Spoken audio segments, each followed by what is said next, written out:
58% од тетовските осмооделенци чувствуваат постојан внатрешен немир и напнатост.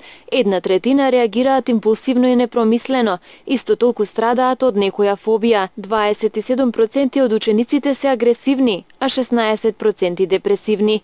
Овие загрижувачки и изненадувачки резултати ги покажа првото единствено истражување на стручен тим од Тетово кој сакаше да ги испита невротичните тенденции кај учениците. Дојдовме до едни зачудувачки, мислим и очекувани резултати, но не очекувавме дека анксиозноста ќе биде толку присутна кај учениците од од рана адолесценција.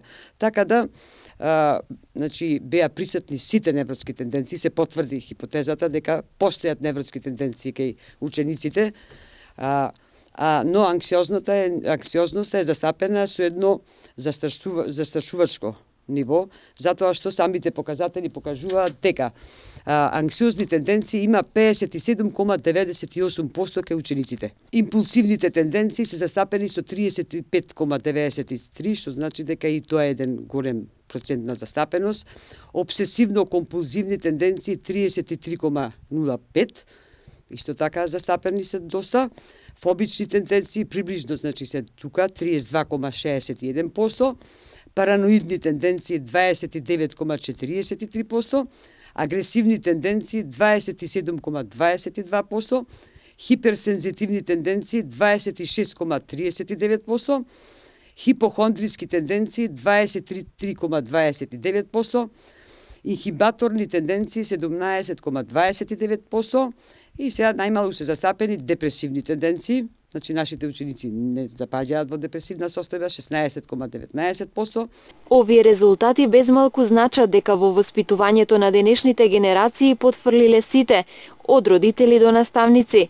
Непожелното големо присуство на невротични тенденции кај учениците носат последици по нивниот психички развој и подоцнежно реализирање како личност, корисна за себе и за своето општество, смета психологот во Основното училиште Симче Настоски во Вратница Бранка Марковиќ. Па едноставно ги кочи во нивниот развој. Овие невротски тенденции влијаат прво врз тоа што нашите деца не се среќни, значи не се задоволни, не живеат во своето детство. И пак училиштето е период каде што задоволство треба децата да доаѓаат.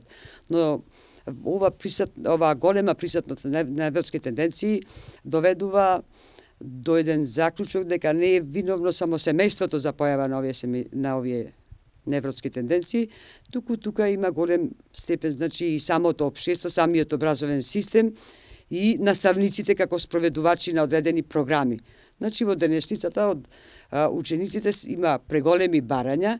Сега, значи дел од учениците кои ги поседуваат тие невротски тенденции не може да ги исполнат и затоа значи запаѓаат во одреден степен, дали се анксиозни, дали во друга некоја го манифестираат, значи има голем проблем.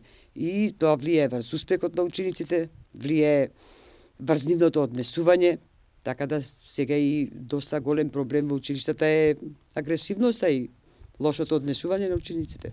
Поопширно за истражувањето ќе слушнете од разговорот со психологот Марковиќ во емисијата Чудесен ум, која ќе се емитува на програмата на телевизија КИС денес во 20 часот и репризно утре во 18:30 часот и петок во 11 часот.